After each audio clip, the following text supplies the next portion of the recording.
Siguiente pregunta. ¿Por qué tengo tanto miedo a ser libre? Todo el mundo lo tiene. La libertad es un gran riesgo. La gente habla sobre la libertad, pero nadie realmente quiere ser libre. Es pura charla. Todo el mundo quiere ser dependiente, todo el mundo quiere que algún otro se responsabilice. En libertad tú eres responsable de cada acto, de cada pensamiento, de cada movimiento. No puedes responsabilizar a los demás. Observa a un psiquiatra freudiano, un psicoanalista. El paciente se tumba en un sofá y el psicoanalista se sienta detrás de él, para que el paciente no pueda verle. Se sienta detrás del sofá. Él puede ver al paciente, pero el paciente no le puede ver a él. Algunos psicoanalistas usan hasta biombos para que el paciente sienta que no necesita guardar sus secretos. ¿Y qué ocurre? ¿Qué es lo que está ocurriendo en todas las sesiones de psicoanálisis del mundo? El paciente lo va echando todo. Sobre la madre, o sobre el padre. Mayormente sobre la madre. Pero no asume ninguna responsabilidad sobre sí mismo. Trata de probar que es absolutamente inocente, que todo el mundo tiene la culpa y le ha obligado a hacer lo que en principio él nunca quería hacer.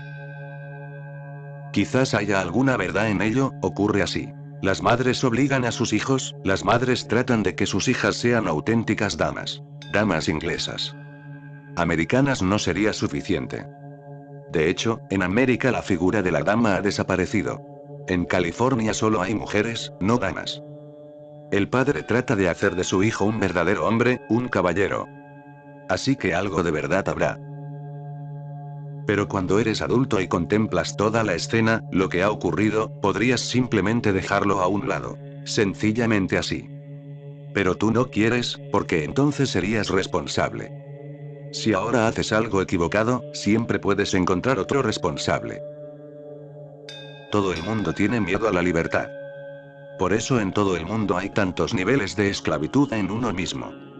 Todas las personas son esclavos múltiples. Son esclavos de sus padres, esclavos de las religiones, esclavos del Estado, esclavos de sus vecinos. Y toda clase de esclavitudes que no son visibles.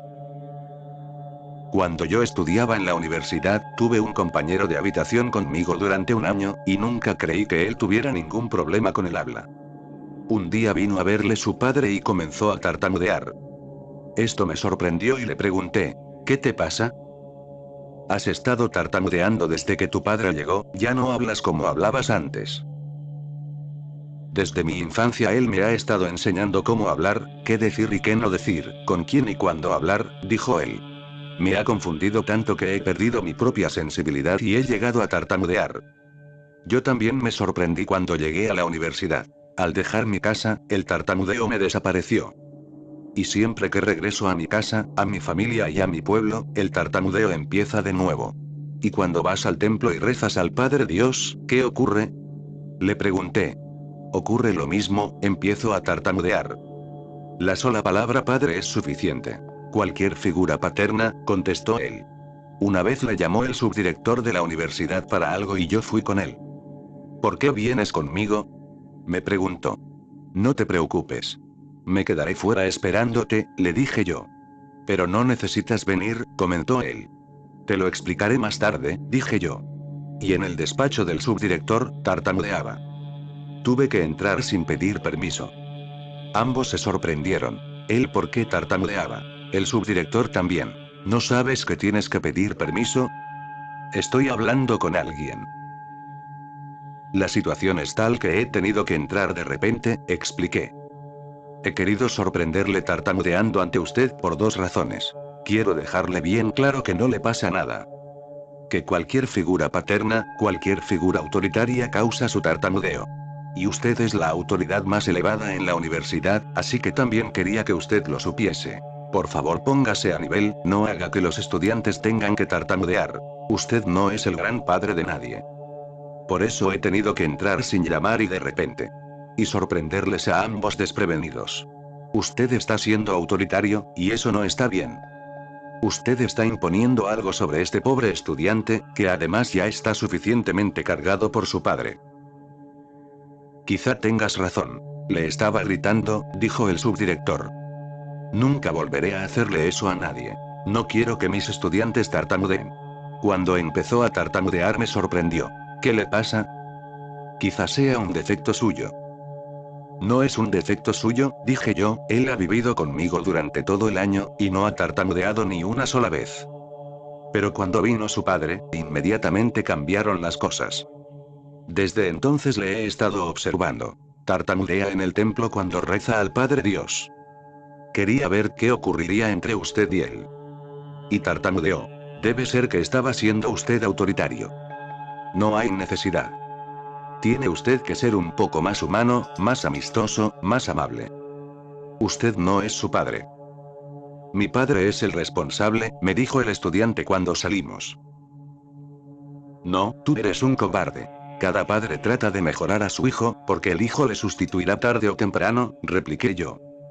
Pero esto no quiere decir que toda la humanidad tenga que tartamudear. Tú eres un débil, y evitas la responsabilidad. Acepta que has sido un cobarde. Si no, ¿qué le hace a tu padre tan grande?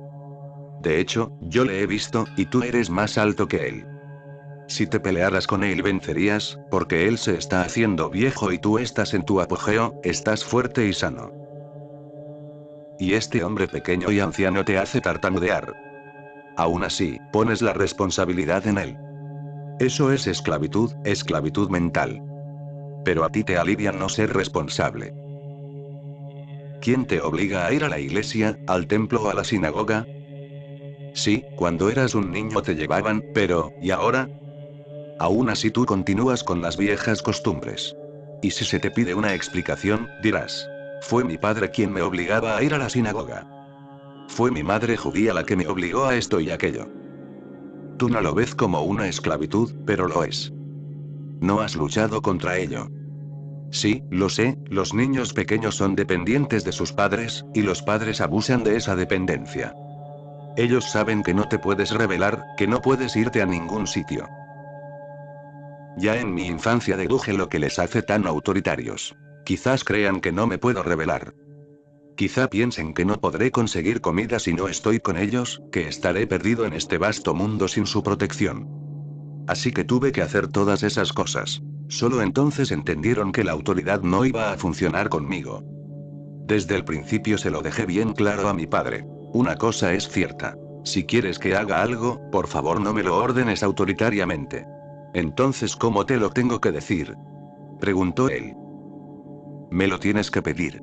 Por favor, ¿podrías hacer esto? Contesté yo. Eso me parece excesivo. Tenerle que pedir a mi propio hijo si por favor puede hacer esto, replicó él. Tendrás que hacerlo así, le aseguré. Si me dices, haz esto. Seré la última persona en hacerlo. Preferiré morirme de hambre antes que hacerlo. Pero si me preguntas, por favor, ¿podrías hacerlo? Hasta escalaría el Everest. Sin ningún problema. Lo haría si no se me fuerza a hacerlo. No quiero vivir mi vida como un esclavo. Un día mi padre no estaba en casa. Y mi tío me dijo, últimamente he estado observando que llegas a cualquier hora de la noche. Tienes que estar de vuelta antes de las 9 en punto. En la India a las 9 es ya muy tarde. No es de día. El sol se pone a las 6 y todo se queda muy oscuro. Tú no sabes que mi padre y yo tenemos un contrato. Y puedes estar seguro de que no volveré a casa hasta después de las 9, dije yo.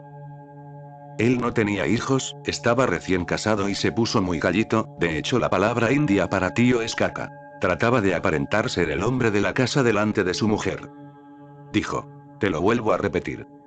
Si no vuelves antes de las 9, no te abriré la puerta.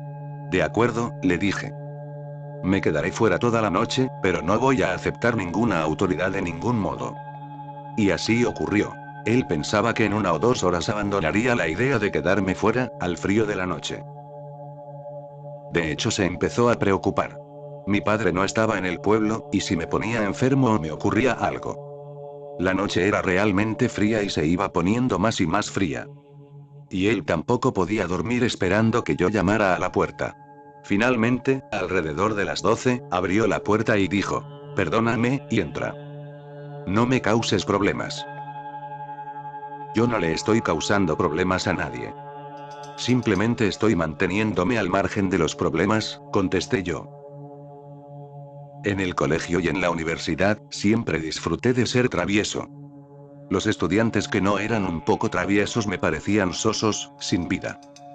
Así que yo hacía cualquier cosa.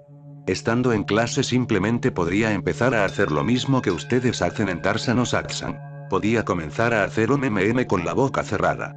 Om es una palabra religiosa, sagrada para los hindúes, así que nadie puede decir que está mal. Pero en clase cuando el profesor está enseñando, y de espaldas, escribiendo en la pizarra. Se daba la vuelta de repente mirando en todas las direcciones, todo el mundo estaba en silencio, y preguntaba, ¿quién está haciendo ese sonido? Yo siempre me levantaba y decía, he sido yo. Es un sonido sagrado. Ya lo sé, pero aquí estoy dando clase, replicaba él. No puede enseñar nada más elevado que el Om. Objetaba yo. Y además, ¿por qué se enfada tanto? Hubiera podido continuar con su trabajo. El sonido podría haber quedado de fondo. No tendría por qué ser un problema. Él me llevaba al director. Era casi un ritual diario. El director decía, ya estás otra vez aquí. ¿No puedes dejar tranquilos a los profesores ni por un solo día? Hoy estaba haciendo una cosa espiritual, explicaba yo. Y hubiera podido permanecer en silencio cuando él preguntó quién lo había hecho. Sé perfectamente bien que nadie en mi clase me delataría, porque todos saben que les causaría problemas, son perfectamente conscientes de ello, así que él no hubiera podido descubrirlo. Me levanté por mí mismo. De hecho, él debería haber sido más respetuoso conmigo. Yo lo hice y lo admití. Muchos profesores me preguntaban, ¿por qué? Tú eres un muchacho estupendo en todos los sentidos, no se podría encontrar un estudiante mejor. ¿Pero qué ocurre? De vez en cuando empiezas a hacer cosas que nadie se espera. No son inesperadas, al menos en lo que a mí respecta, respondía yo. Son absolutamente premeditadas. ¿Pero por qué lo haces? Solían preguntarme. Por la sencilla razón, de que yo no quiero llegar a ser un esclavo de ningún modo, contestaba yo. Quiero mantener mi libertad intacta, a cualquier precio. Si quiero cantar lo hago sin importarme lo que me pueda ocurrir. Lo canto, y con ello no hago daño a nadie, simplemente defiendo mi libertad, y con ello no hago daño a nadie, simplemente defiendo mi libertad y asumo la responsabilidad de haberlo hecho. En el colegio, hasta el director dejó de preguntarme para qué me traían, se había convertido en una cosa diaria. Algunos días, me llevaban al director hasta 2 veces. Al principio solía preguntar, ¿qué ha hecho? ¿Qué ha ocurrido? Esto y aquello. Después de un tiempo dejó de preguntar, me castigaba directamente. Date 7 vueltas al edificio, me decía. Está bien, me daré 9 vueltas. Ni una menos, le respondía. ¿Estás loco? Esto es un castigo, no un premio. Replicaba él. Esta es mi forma de cambiar la calidad del castigo, explicaba yo, lo disfruto. El viento es fresco, los árboles hermosos. ¿Por qué 7? Así no aceptaré su orden. Me daré 9 vueltas. De esta forma seré libre de su autoridad, lo hago por mí mismo, y lo disfruto. Y debería recordar que ser autoritario está muy feo. Tiene que entender por qué lo hice. Usted no se preocupa de entender. Solo escucha al profesor, ni siquiera me da una oportunidad para explicarme. Está bien, ¿qué tienes que decir? Dijo él, ese día, estabas poniendo la mano en el hombro de otro muchacho. En clase hay que mantener cierta disciplina, y tú lo sabes. La clase no es un lugar de recreo, como un parque o un cine. Allí puedes poner las manos sobre los hombros de quien quieras, pero en clase no. Caminé en la clase con la mano sobre el hombro de otro estudiante solo para sacar de quicio al profesor, respondí yo. Porque en clase dice continuamente que fumar es malo, y yo le he sorprendido fumando, con las manos en la masa. Así que él debería pedir perdón a toda la clase, porque ha estado mintiendo cuando decía, no fumar, y él mismo fuma. Él dice a los estudiantes, no vayas al cine, y un día cuando yo entraba al cine a la segunda sesión, él salía de la primera. Cuando le pregunté, ¿qué hace usted aquí? Él me dijo, yo soy el profesor, no tú. No tienes ningún derecho a preguntarme qué hago aquí. ¿Es esta una forma educada de responder? Me rehúso a aceptar cualquier tipo de respuesta autoritaria. Y aún así, continúa diciéndole a los estudiantes. No vayan al cine, no desperdicien su tiempo. Se les arruinarán los ojos. Esto y aquello. Y él es un visitante asiduo al cine. El cine pertenecía al padre de uno de mis amigos, así que le dije a mi amigo: manténme informado acerca de la frecuencia con que viene al cine. Él resultó ser un cliente muy asiduo, y fuera de clase, un fumador empedernido. He tenido que hacer algo para que me trajera ante usted, y así poder exponer su realidad. ¿Ahora qué me dice? ¿Doy yo las 9 vueltas al colegio, o las da él? Por lo que a mí respecta, podemos ir los dos, estoy totalmente de acuerdo. Desde ese día este director dejó de castigarme. Siempre preguntaba: ¿por qué? ¿Cuál ha sido el motivo? Y siempre se quedaba satisfecho con la explicación. De hecho, los profesores dejaron de mandarme al director, porque allí se les encontraba a ellos siempre culpables de algo. Y poco a poco, dejaron de prohibirme hacer cualquier cosa, porque si hacía algo, quería decir que tenía que haber algo más. ¿Qué podía hacer un profesor? La escuela cambió de director, llegó uno nuevo. Ya el primer día me llevaron ante él, él tomó su vara y me dijo: soy un hombre estricto y desde el primer día voy a hacer que todo el colegio se entere de que te voy a dar una buena tunda. Si usted quiere, puede hacerlo, repuse yo. Pero como ve desde aquí, al otro lado de la calle hay una comisaría. Los castigos físicos son ilegales. Usted pégueme y acabará tras las rejas. El juzgado no está muy lejos, y el mejor abogado del pueblo es un viejo amigo mío. Yo ya le he advertido que esto podría ocurrir, le he dicho. He oído que este hombre pega a los estudiantes. Y él me contestó: en cuanto lo hagas, vienes inmediatamente y le ponemos una denuncia. Así que ya le he manifestado mi posición claramente. Ahora puede comenzar a pegarme. Se le cayó la vara de las manos, y dijo: ¿eres un estudiante o un agente del gobierno? Soy un simple estudiante, dije yo, pero no quiero tener ninguna autoridad sobre mí. Si hago algo mal, estoy dispuesto a recibir el castigo que merezca. Pero castigarme solamente para mostrar su autoridad, eso no estoy dispuesto a aceptarlo. Además yo no he hecho nada malo, el profesor me ha traído ante usted y solo por venganza, porque el otro director había dejado de castigarme. Es más, había comenzado a decir a los profesores: no está bien que lo hagáis. Y hoy no había hecho nada. Justo cuando el profesor me llamó, estaba sentado con las piernas cruzadas sobre la mesa. Y no creo que esto sea un crimen. Simplemente me relajaba. De hecho, a los niños se les debería proveer con sillas cómodas, con reposapiés, para que puedan descansarlos. Cuando te relajas puedes entender las cosas más fácilmente. Pero en las escuelas indias los bancos son duros. Son solo una copia de los bancos británicos. En las escuelas británicas los bancos son duros. Tienes que sentarte en esos duros bancos durante 6 horas y el cuerpo comienza a dolerte. Hay algo raro en ustedes. No nos enseñan, sino que nos torturan, y bajo tortura ninguna enseñanza es posible. Así que quiero saber qué es lo que he hecho mal. ¿Me ha hecho alguna pregunta que no he sabido contestar? No, tan solo tenía los pies sobre la mesa. Eran mis pies. Si le hubiera cogido los suyos y se los hubiera puesto encima de la mesa, me podría castigar. Pero si usted cree que esto es un crimen, castígueme, ya nos veremos en el juzgado. Tienes que entender una cosa. ¿Qué te puede ocurrir? Como máximo te puede ocurrir la muerte. Recuerda este sencillo proverbio: espera lo mejor y estate preparado para lo peor. Entonces nadie en esta vida podría desilusionarte.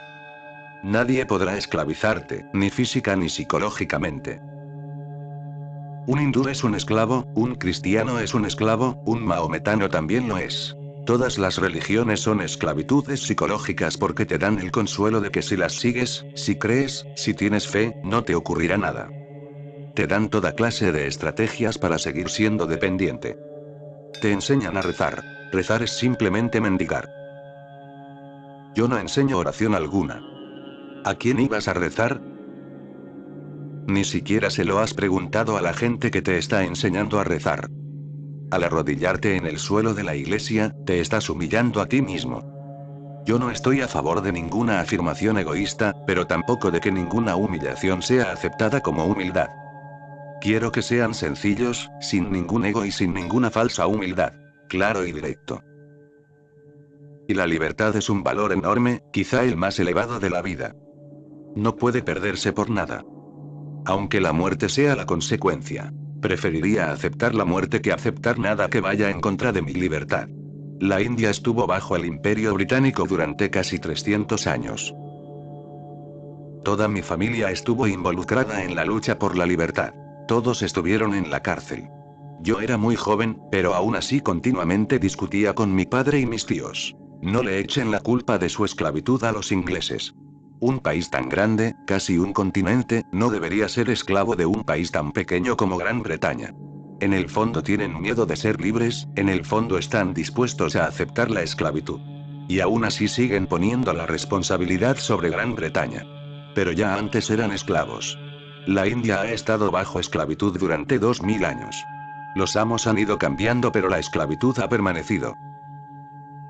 Es muy fácil darse cuenta de que si alguien quería esclavizarlos, ustedes se volvían esclavos, como si estuvieran esperando ser invadidos, que alguien llegara y los esclavizara. Le dije a mi familia, no acepto la idea de Mahatma Gandhi, de que Inglaterra es responsable de la esclavitud de la India. La India misma es responsable de su propia esclavitud. De otro modo, solo en una hora, podrían arrojar a todos los ingleses al océano. ¿Cuántos británicos puede haber? No muchos. La India tiene tan solo que entender que la libertad es nuestro derecho innato. ¿Son los demás responsables de tu esclavitud mental? No. Tú no quieres ser responsable de tus propios actos, tú no quieres ser responsable de tu forma de vivir. Por eso tienes miedo a ser libre. Abandona ese miedo. Ese miedo es peor que cualquier otra cosa que te pueda ocurrir. Yo enseño responsabilidad. Pero recuerda, no me entiendas mal, porque a tu alrededor toda la gente usa la palabra responsabilidad con un significado absolutamente diferente. De hecho, el significado que yo entiendo de la palabra responsabilidad es diametralmente opuesto. Dicen, sé responsable con tus padres. Eso no es responsabilidad, eso es esclavitud. Dicen, sé responsable con tu iglesia, con tu religión, con tu fe. Eso no es responsabilidad, eso es esclavitud. Estas son hermosas palabras para cubrir un hecho horrible: la esclavitud. Cuando yo uso la palabra responsabilidad, lo hago de la forma que debería usarse. Responsabilidad significa que cualquier cosa que hagas, será tu respuesta. Si te pregunto, ¿existe Dios? Y me contestas, sí, porque está escrito en la Biblia, tu respuesta no es responsable. Procede de tu esclavitud cristiana. Pero si dices, no sé, yo todavía no me he cruzado con él, esta respuesta será tuya.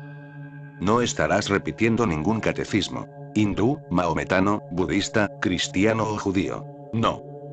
Estarás afrontando la pregunta directamente y respondiendo. Responder por ti mismo es el significado de responsabilidad. La libertad trae la responsabilidad.